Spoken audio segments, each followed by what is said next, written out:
Hi, welcome to Eye Openers. I'm your host, Brittany Drozd, and each week I bring you insightful conversations with entrepreneurs that will help you make more money, become a strong leader, and build a business culture that you're proud of. Grab your coffee and let's dive in. So I was at a networking event today, an in-person networking event, and it was, my first one in probably years, probably since COVID, and definitely my first networking event since I moved to a new city across the country from my old network. And wow, one thing it really highlighted for me was how important it is to come together in person. The value of really like being there, looking into someone's eyes and connecting with them was just really powerful. I mean, I do a ton of Zoom networking and connections, and I really enjoy that because of the opportunity it creates to connect with somebody anywhere in the world. But I was just really reminded of the power and the value of being with people in person. Since I've moved, I used to have a nice big office. I used to love welcoming people into my space and sitting across from them. And while I've always had a partially virtual practice because I work with clients all over the country, I love that component of it. And I've missed it over the past 13 months since I moved. I have a beautiful home office, but there is this inherent value of in person. I definitely ascribe to this hybrid model, but more on that later. I really wanted to chat with you guys today because the in-person networking event had me telling my origin story and the origin of, I guess, the way that I work today. And it was a great reminder that, whatever you have joined this community along the way, you might not know the story. And having told it about 3 times today, I felt called to want to share it with all of you. So I have been working, in Brittany Drozd Coaching for myself, growing my own practice and business for 10 years now. But before all of this, before I was on a mission to help you align with your greater purpose, to help you love your business again, to help you recognize your core values and live those through, I set that up. I set up this business to focus on that for a really important reason. And I'm going to tell you why. About, I guess now, maybe 11 years ago or more, I was working for a vendor of the Massachusetts Department of Mental Health. And our organization was responsible for like 500 clients. And we had several clinicians, a team of wonderful case managers. But the culture of our organization was deeply broken. And I didn't recognize it at first because, you guys, I didn't have all this experience and knowledge and education on recognizing what makes, a toxic workplace, how to recognize a terrible boss. But I guess some ways to learn that is to live it, right? So I was in this organization. I was so excited to have this big job, probably bigger than I deserved to have. And at the time anyway. And I was so focused on doing a good job and kind of like proving myself in this new role that I ignored some really early warning signs. My boss played favorites. My boss was incredibly underqualified for her position and the responsibility of managing 500 people qualifying as having mental illness living in the greater community, and we were responsible for their safety and their care. And my boss was incredibly insecure about herself, but put on a really crazy defensive front that made you think she was actually really confident and really cool. Well, I was naive and I was young and I wanted to please and I wanted to get her approval and be successful, all those things that are totally normal in a relationship, I guess, with the supervisor, that I missed some of these signs. I couldn't have told you that those were her attributes, when I first met her 11 or 12 years ago.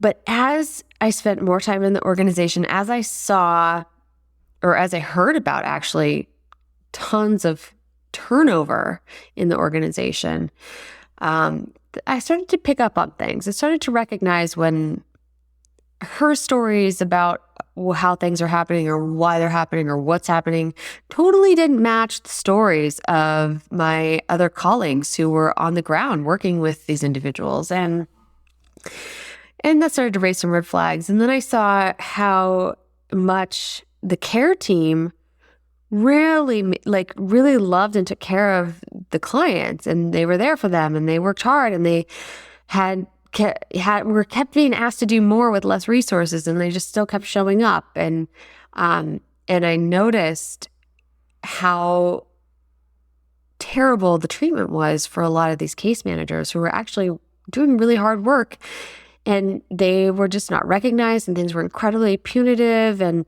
it just wasn't feeling right for me.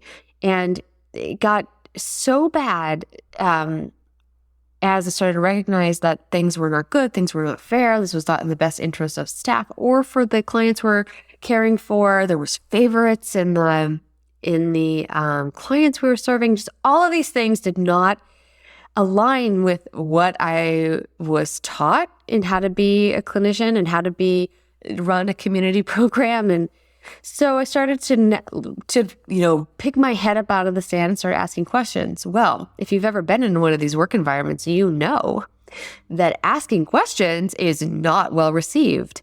And it was not well received. I moved from the favorites list to the enemies list pretty quickly. And oh my gosh, can I tell you, the treatment was insane.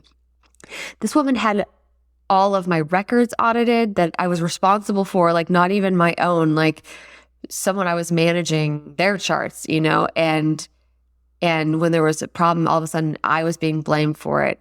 Then, I was collecting information from the team about what they were looking for, how they'd like things to change, what their experiences were, and I was bringing those things to HR.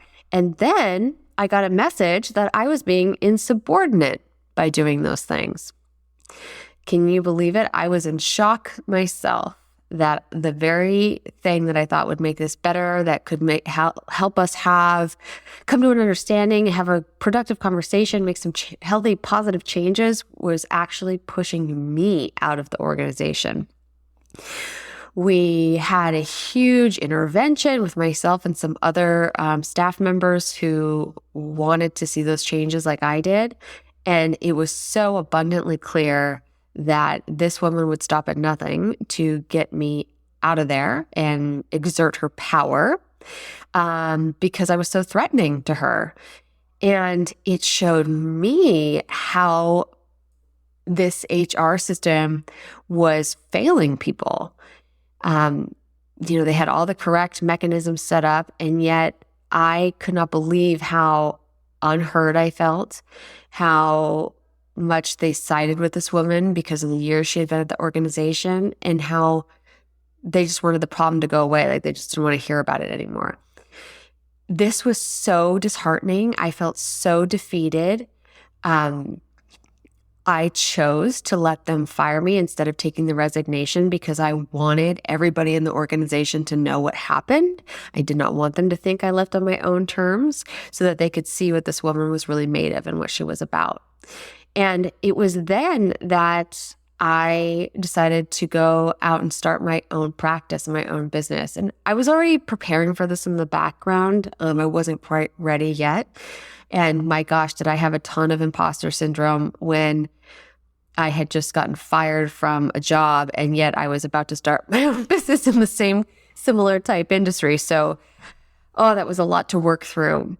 But I knew that I could do better. I knew that the people needed something better resources, and I wanted to make a difference. And so here I am, a long journey later. I went back to school. I got training on how to understand the work context for people, how to work with teams and leaders and policies and whatnot to make work an experience that people love, to help people better understand themselves and how to collaborate and communicate in a work setting, and develop themselves as leaders, how to manage up, how to drive performance in a way that serves everybody. I absolutely love this stuff, you guys. I live and breathe it. I hope it shows in this podcast. I hope it shows in the work that I do and in all of the communications you get from me, because I know I was born to do this work.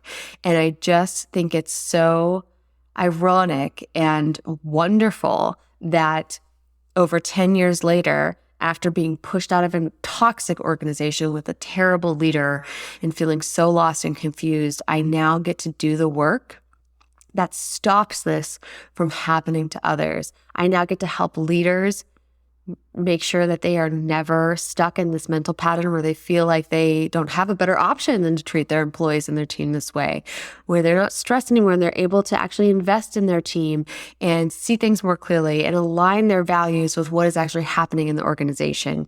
You guys, I cannot express enough how wonderful it is to do work that I feel like I'm made to do, and I hope that you are benefiting from this as much as I love doing it.